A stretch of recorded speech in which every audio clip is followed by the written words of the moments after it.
Merci à Raphaël de nous avoir rejoints. Excusez-nous de tous les problèmes techniques. Donc, Raphaël Cohen est enseignant à la Yeshiva du Machon Meir, enseigne à l'association Malim Bakodesh qui enseigne tous les soirs à Jérusalem de très très nombreux cours. Merci à toi, Raphaël, de nous avoir rejoints et pour nous parler du jeûne du 10 Tevet. Nahon, merci David, super initiative, Beatzlacha à ce nouveau projet. Kara, avant juste de parler du jeûne de 10 Tevet, on va faire une mini introduction sur toutes les dates du calendrier juif qui ne sont pas, comme vous le savez, des commémorations, mais qui sont en vérité des rencontres. Okay, pour dire le terme de fête juive dans la Torah, on parle de Moed, et donc Oel Moed, c'est l'attente de la rencontre en vérité. Donc les Moadim, toutes les dates des fêtes juives sont des rencontres. Alors des rencontres avec quoi?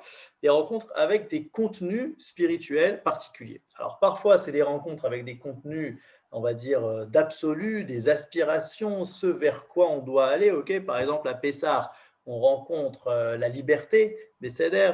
À Shavuot, on rencontre Matan Torah, à Sukkot, la Simcha, etc. Et puis parfois, il y a des rencontres avec le manque. C'est-à-dire comme par exemple Tisha B'Av et les autres jeûnes, c'est le cas aussi du jeûne du 10 Tevet. Ça veut dire en fait, on va rencontrer justement pas ce vers quoi il faut aspirer, mais le manque de ce qu'il devrait y avoir. C'est-à-dire, donc ça fait partie aussi de nos rencontres, qui sont des rencontres temporaires, puisque les Hati de Lavo, il n'y aura plus de manque, donc il n'y aura plus besoin de faire ces jeûnes, etc. Pour l'instant, on a encore besoin, et donc c'est important de se préparer à chaque rencontre pour ne pas rater justement la rencontre. Sachant que chaque fête juive, son rôle, c'est d'élever les jours de Chol. Okay, c'est-à-dire qu'on a deux styles de jours dans le judaïsme. On a des jours particuliers, okay, où il se passe quelque chose, des jours de fête, etc. Et on a des jours de Chol. Et le mot Chol en hébreu, ça vient du verbe lachoul qui veut dire s'appliquer. Ça veut dire ça vient appliquer quelque chose, ça vient prendre la forme. C'est-à-dire que les jours de Chol sont des jours en vérité parvés, on pourrait dire, qui sont des jours à former, comme ça, à transformer, et les jours de fête viennent prendre ces jours-là pour les élever. Donc, on vient en fait puiser de toutes nos rencontres, de toutes ces dates particulières, on vient puiser des contenus spirituels pour changer les jours de Chol, pour élever nos jours de Chol. Alors maintenant, c'est quoi le contenu de Asara Tevet, et le contenu du jeûne du 10 Tevet? Alors, si on regarde dans la halacha, de manière pachoute, j'aimerais faire un partage d'écran, s'il te plaît, David. Est-ce que tu peux me mettre en host?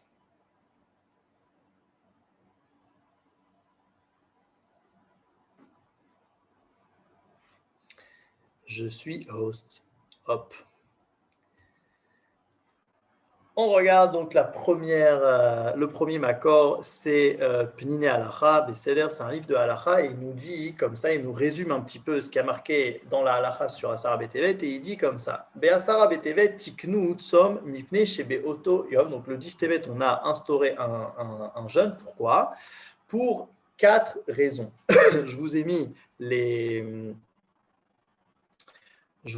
les 4 raisons en gras comme ça, Aleph, Bet, Gimel, Dalet. Alors la première raison, c'est quoi? C'est Ba Nabuchadnezzar Melech Babel im Cheilotav Latsur al Yerushalayim umimatzor ze itrila apuranut shenistama bechurban Bet Amidash Arishon vegaluta shechina. Donc la première raison, c'est le siège autour de Jérusalem fait par Nabuchodonosor. On parle ici du premier temple, c'est vrai. Sachant qu'au deuxième temple, on ne sait pas exactement à quelle date était le siège de Jérusalem, mais c'est possible qu'il y ait aussi eu des événements autour du Asara Betevet. En tout cas, c'est le début, en vérité, ça symbolise le début de la destruction.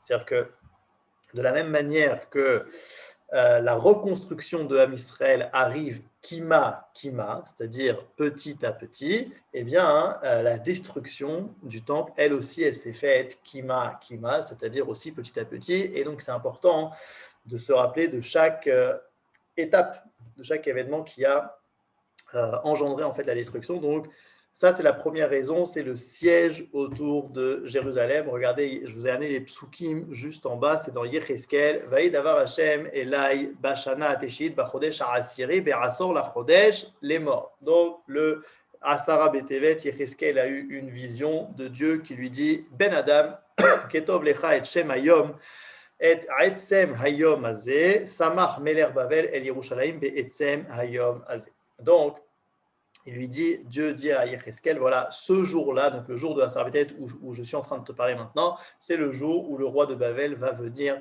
autour de Yerushalayim. Donc il lui dit déjà ce qui va se passer. Et si Dieu lui signalise cette date, c'est clairement qu'elle a une importance. Mais il s'est passé aussi d'autres choses. Ça,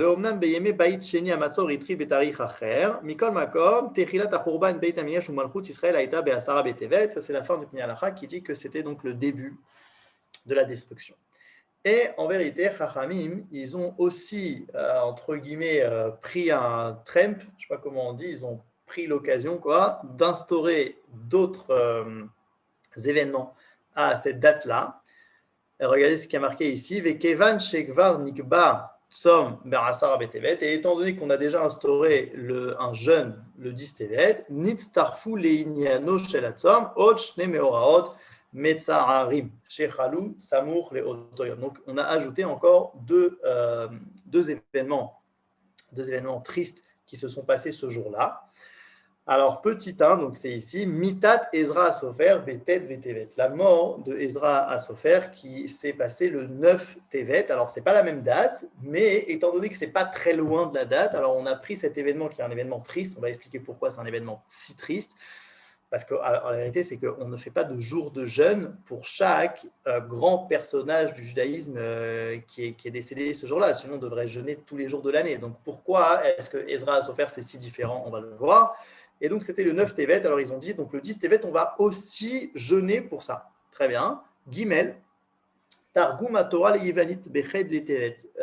La traduction de la Torah en grec qui s'est passée le 8 Tevet. Alors là aussi, ce n'est pas la même date, mais c'était apparemment quelque chose de très très grave aussi. Et donc, ils ont dit, étant donné qu'on jeûne le 10 Tevet, on va aussi jeûner pour ça. Alors, il faut aussi comprendre pourquoi est-ce qu'on jeûne lorsqu'on traduit la Torah en grec.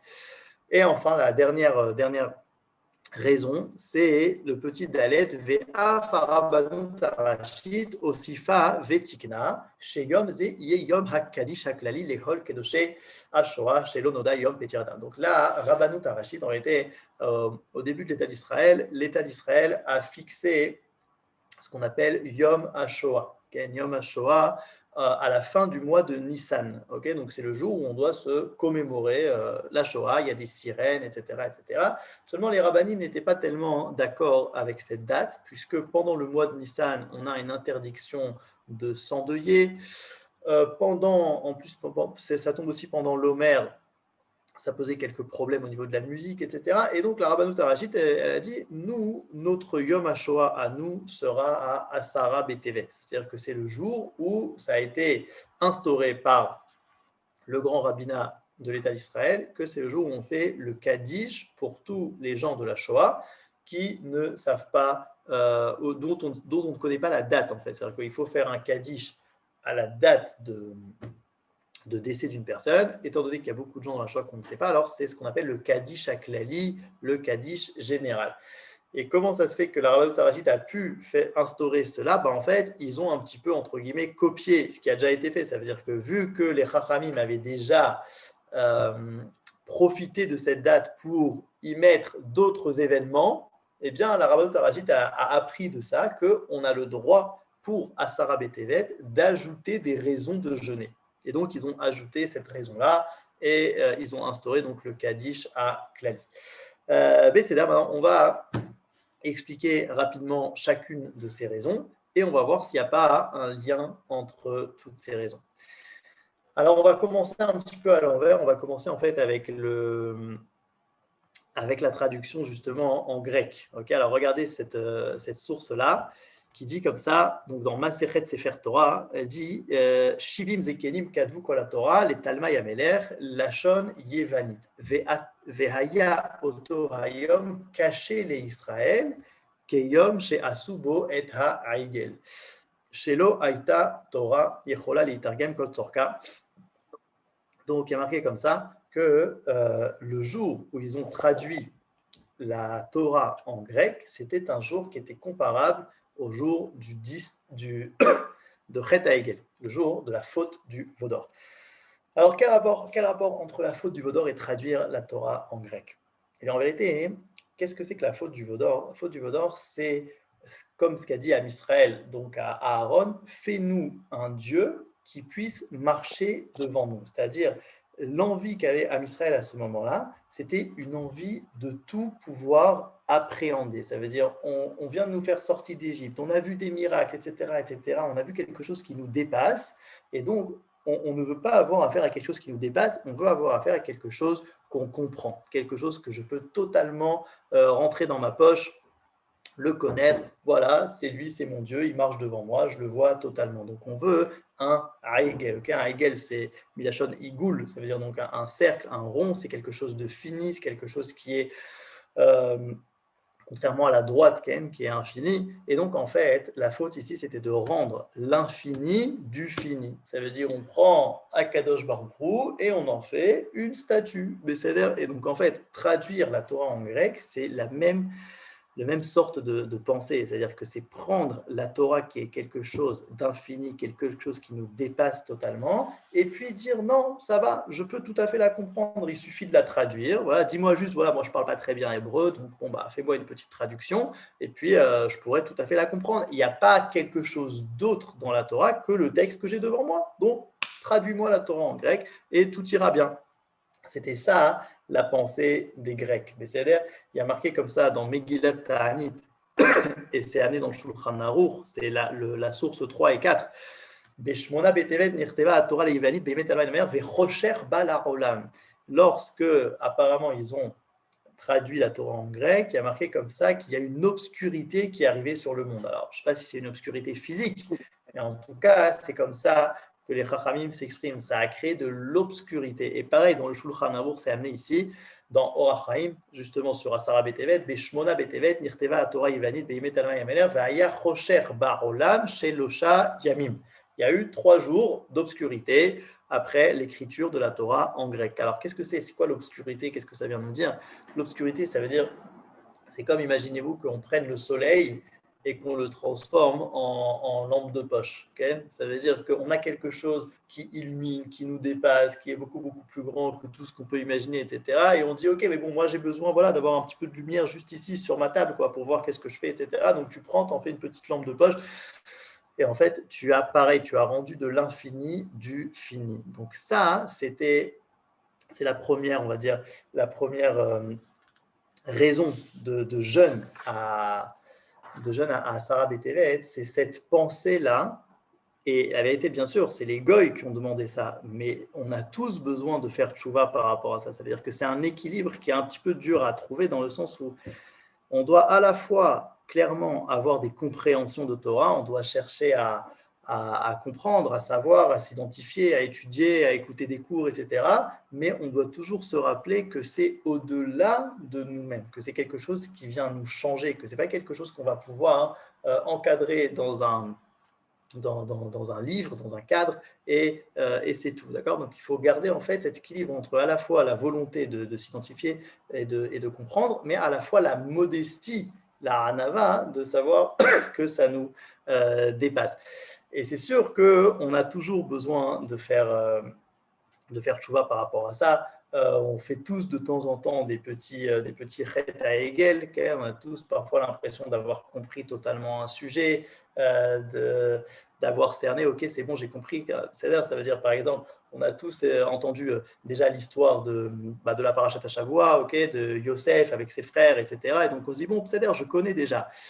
Et ça, c'est un manque de modestie, en fait. C'est-à-dire, non, tu ne connais pas encore. Tu connais au niveau où tu étais à l'époque, etc. Mais il y a beaucoup, beaucoup plus derrière que tout ce que tu connais déjà et que tout ce que tu peux imaginer. Et donc ça, c'est le premier point où ça mérite, en fait, de faire tchouva. Il faut savoir que les jours de jeûne, ce n'est pas non plus des jours où on s'endeuille sur les choses qui sont passées, mais c'est des jours où on prend conscience de certains manques pour pouvoir améliorer le futur. Okay? Donc, ça veut dire qu'on rencontre ici, la première rencontre qu'on fait, c'est la rencontre de cette pensée-là, que la Torah pourrait être réduite. Et là-dessus, on essaye bien de voir qu'est-ce que ça engendre d'avoir une pensée comme ça. Et de faire tchouva là-dessus, de dire, OK, c'est pas notre manière de penser, donc de prendre des forces de ça pour réparer en vérité l'avenir. Sachant que de cette traduction-là de la Torah en grec est sorti énormément de problématiques. Par exemple, lorsqu'on en fait, on traduit la Torah et donc du coup, tout le monde peut la lire et la comprendre à sa manière, eh bien, ça fait des énormes non-sens. Par exemple, il y a marqué dans la Torah œil contre œil, dent contre dent. D'accord? Et donc, nos chachamim, ils nous disent, quand il y a marqué œil contre œil, ça ne veut pas vraiment dire que quelqu'un il t'a pris l'œil, alors toi, tu dois lui prendre son œil. Ce n'est pas ça que ça veut dire. Ça veut dire, c'est au niveau monétaire. Ça veut dire que s'il t'a frappé ton œil, eh bien, tu dois lui prendre l'argent que coûte un œil. Mais ça, c'est la Torah orale. Maintenant, lorsqu'on traduit la Torah écrite, eh bien, en fait, qu'est-ce qu'on dit? On dit on n'a pas besoin de l'explication des Juifs pour comprendre la Torah. Et ça, c'est très grave. Ça, c'est très grave. Ça veut dire que tout le monde peut comprendre la Torah à sa manière. C'est un livre comme un autre. Mais c'est-à-dire, donc, on va le prendre avec tous les autres livres et on n'a plus besoin de Am Israël. Et ça, c'est très grave. Ça, c'est très grave. Donc, c'est là-dessus aussi qu'on vient réfléchir et qu'on vient avoir une volonté de changer ça. C'est-à-dire de se dire non, c'est impossible. C'est-à-dire que le tikkun, en fait, de ce qu'on doit réfléchir à Sarah Tevet, c'est de se dire c'est impossible de comprendre la Torah sans Am Israël, c'est-à-dire sans la Torah orale. C'est la même chose en vérité. Et donc toute cette volonté, cette croyance de dire non, on peut tout traduire en fait, on peut tout comprendre, etc., c'est sûr que c'est faux.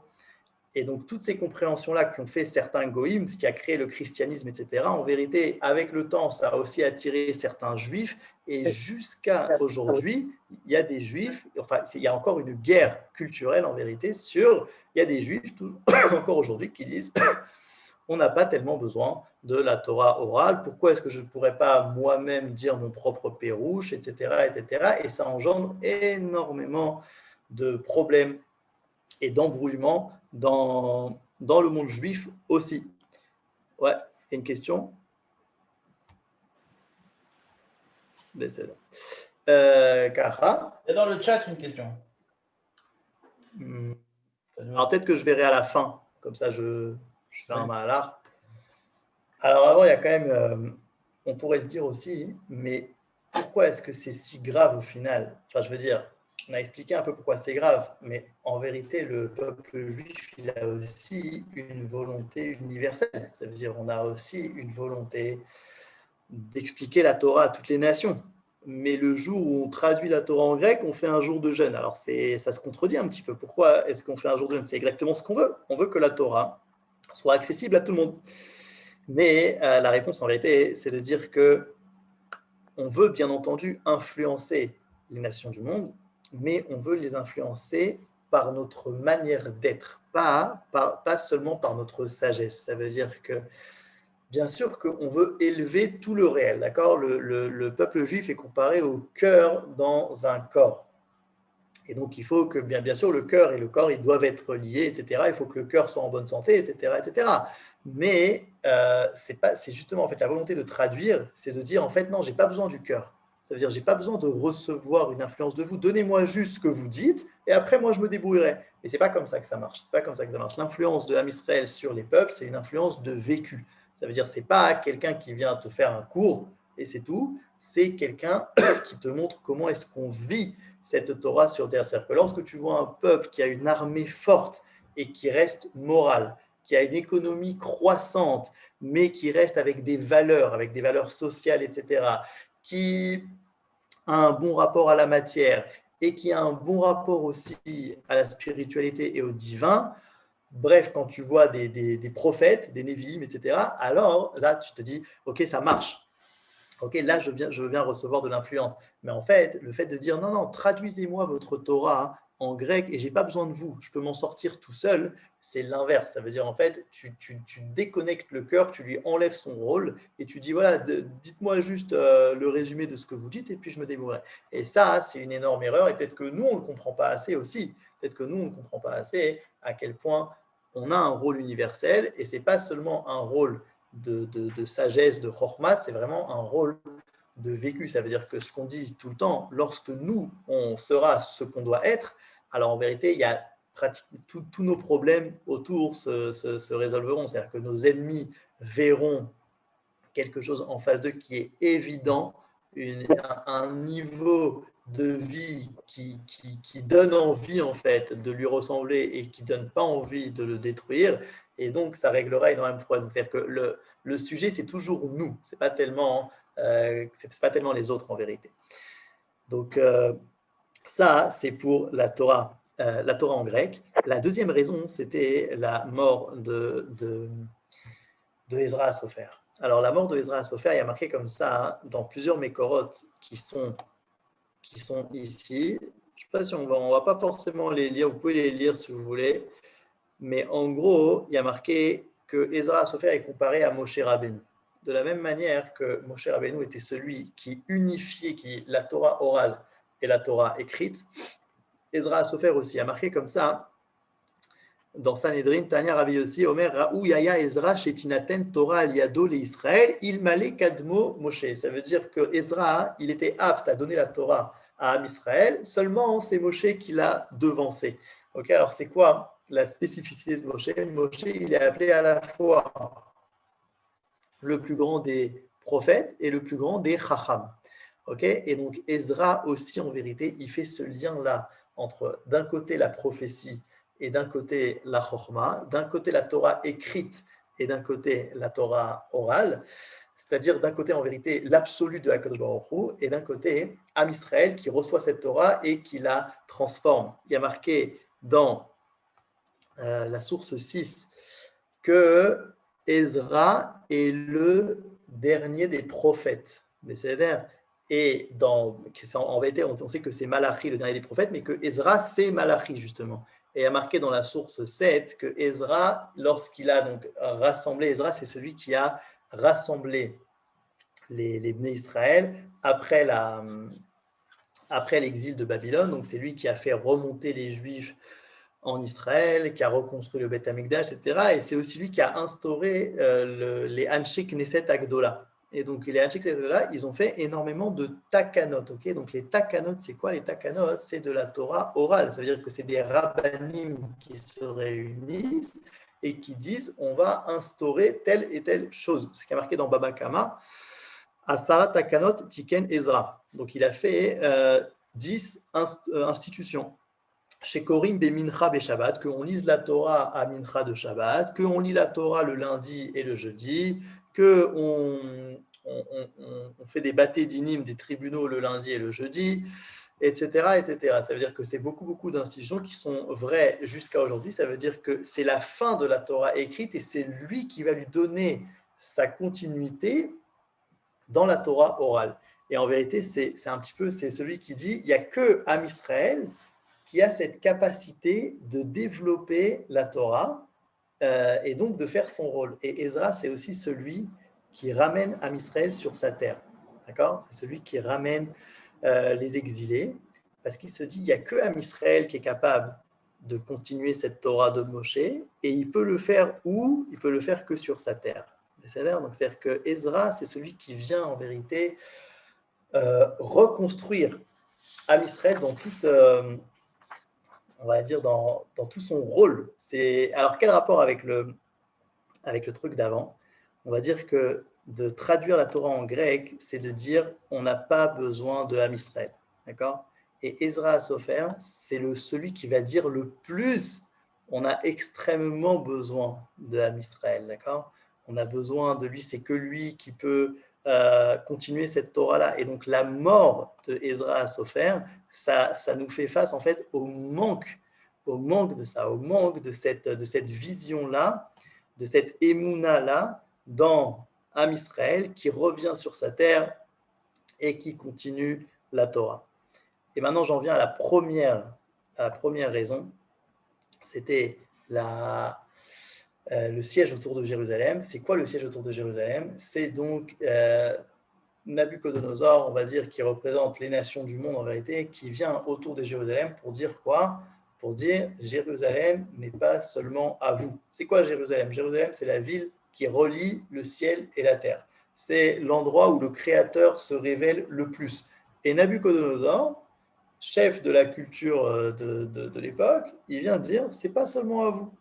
Vous n'êtes pas différent des autres peuples du monde. Donc, on a le droit aussi de venir à Jérusalem, de prendre Jérusalem. Il n'y a pas de légitimité à ce que vous ayez spécialement Jérusalem et quelqu'un d'autre. Et donc, en vérité, ces trois raisons-là, eh bien, ils viennent exprimer un peu la même idée. C'est-à-dire que la première, c'est on n'a pas besoin de Jérusalem, on n'a pas besoin de Ham Israël, d'accord? Donc, on n'a pas besoin de Ham Israël dans sa Torah. Donne-moi la Torah, je la traduis en grec, et tout ira bien. Je n'ai pas besoin de vous. Nabuchodonosor, il dit, donne-moi Jérusalem, et puis tout ira bien. Je n'ai pas besoin non plus que ce soit d'Afka, Ham Israël, qui soit là-bas. Et Ezra Sofer, c'est justement celui qui, toute sa vie, a œuvré pour que Ham Israël revienne sur sa terre et continue sa Torah, et c'est le jour de sa mort. Okay, donc ça veut dire que c'est ces trois idées-là qui reviennent. Et là, on peut peut-être comprendre pourquoi est-ce que la Rabbanut Harashit, donc le rabbinat israélien, il a choisi d'ajouter la Shoah, de lier la Shoah à cette date-là, parce que la Shoah, ça peut aussi être en fait l'idéologie nazie, c'était on n'a pas besoin de Ham Israël dans le monde, ou peut-être même pire que ça, on préfère un monde sans Ham Israël. Donc en fait, le jour de Asara B'Tevet, c'est un jour extrêmement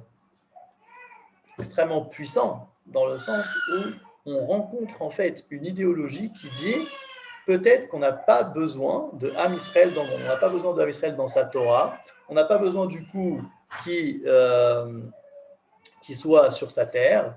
On peut peut-être même totalement l'exterminer, donc c'est ça qu'on rencontre à Asara B'Tevet. Et donc c'est un jour de prise de conscience, quand même, de prise de conscience en vérité de la valeur de Ham Israël, la valeur de sa Torah, la valeur du fait qu'il soit sur sa terre. Donc c'est mamash un jour extrêmement grand, et peut-être que c'est pas un hasard que ça tombe après Hanouka, parce que Hanouka, quelque part, il y a aussi une particularité comme ça, c'est qu'à Hanouka, on chante Hanouka, c'est quoi? C'est la victoire de la fiole d'huile sur la culture environnante. C'est la victoire de l'intériorité d'Israël qui est totalement inchangeable, immuable, on ne peut pas l'atteindre, sur toutes les tragédies, sur toutes les cultures qui vont essayer de l'attaquer. Et donc, cette petite fiole-là va traverser l'histoire complètement. À Maoz Tzur, on chante un chant qui rappelle tous les exils. On parle de Pharaon, on parle de Haman, on parle de Malchut Edom, ça veut dire on raconte toute l'histoire de Ham Israël depuis qu'il est sorti d'Égypte jusqu'au Mashiach dans le chant de Hanouka, ce qui n'est pas vrai dans les autres fêtes. Dans les fêtes de Pessah, on chante des chants de Pessah. À Sukkot, on chante des chants de Sukkot, etc. Parce qu'à Hanouka aussi, en vérité, on vient rencontrer Ham Israël dans ce qu'il est de plus essentiel, dans son entité.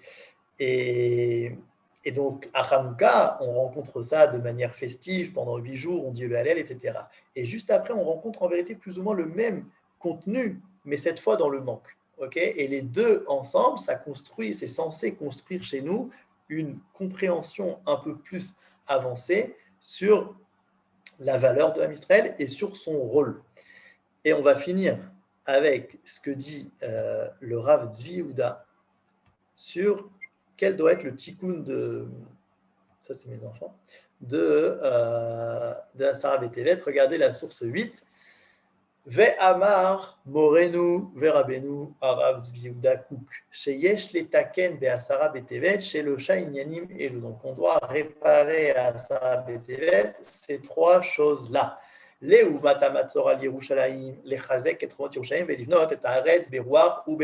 par rapport au siège face à Jérusalem, on doit renforcer les murailles de Jérusalem et construire la terre aussi bien en spiritualité qu'en matérialité.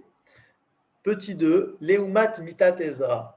par rapport à la mort de Ezra. Yesh le agdil Torah ve'ladira toch isuk bekibuz galiot kedarko shel Ezra Sofer. Il faut faire grandir la Torah tout en s'occupant aussi de rassemblement des exilés, comme l'a fait Ezra Sofer. Et enfin, Gimel, Leumat Targum Torah Livanit, par rapport à la traduction de la Torah en grec, Yesh le avri et aruach ve'atarbut ha'israélite hamekorit. Il faut remettre en bonne santé l'esprit, la spiritualité, la culture israélienne originelle, qui est donc une culture de Torah, Vela'akor mimena et aruchot harot, et déraciner de l'ambiance environnante on va dire les cultures étrangères chez Daf Kubo, Bemeshech HaGalut, Veshilton HaGoïm, qui se sont collés à Am Israël pendant la Galoute. Et donc, vous voyez que pour le Rav Tzvi Yehuda, ce jour-là, c'est un jour de tikkun. C'est un jour où on prend conscience de problèmes et on puise de là des forces pour pouvoir avancer. Alors, je vois qu'il y a des questions dans le chat. Alors, je regarde le chat. Ça a duré 3 jours, donc ça marche. Et ils sont très beaux, pardon, on peut reparler de la première raison, c'est SVP. La première raison, c'était le siège autour de Jérusalem. La deuxième, c'était, et donc en fait, on a dit que c'était le fait que les goïms viennent à Jérusalem et disent, bah voilà, il n'y a pas que vous qui avez droit à Jérusalem, donc à cet endroit qui est spécial au final. C'est l'endroit où on dit comme ça que le ciel et la terre se rejoignent, etc. Il n'y a pas que vous qui avez la légitimité sur ça. Et la deuxième raison, c'est donc la Torah en grec. La troisième raison, c'est la mort de Ezra Sofer. Et la quatrième, le fait de lier la Shofa. Du tikkun que donne le Rav Tzvi Yehuda. Il dit qu'il faut renforcer les murailles de Jérusalem et construire la terre en spiritualité et en matérialité. Ça veut dire quoi? Ça veut dire renforcer la présence juive dans tous les endroits d'Eretz Israël, compris aussi à Jérusalem-Est. Je pense que c'est ça qu'il veut dire lorsqu'il dit renforcer les murailles de Jérusalem. Ça veut dire que dans Jérusalem, renforcer aussi la présence juive. Donc ça, c'est, on va dire, de manière matérielle, quoi, construire des maisons, construire des villages, etc. Et au niveau du rouar, c'est donner la motivation, une motivation sioniste, le fait que cette terre-là appartient à Am Israël, etc. Ça s'appelle aussi de la construction de Am Israël, mais au niveau un peu plus abstrait.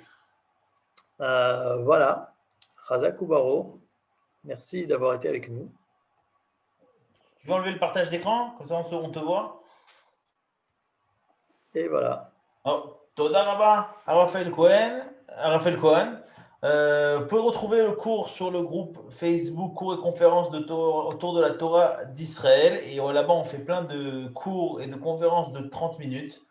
On débute. Donc, il y a des petits problèmes techniques, mais Bezrat Hashem, on va les surmonter. Merci Raphaël et merci à tous.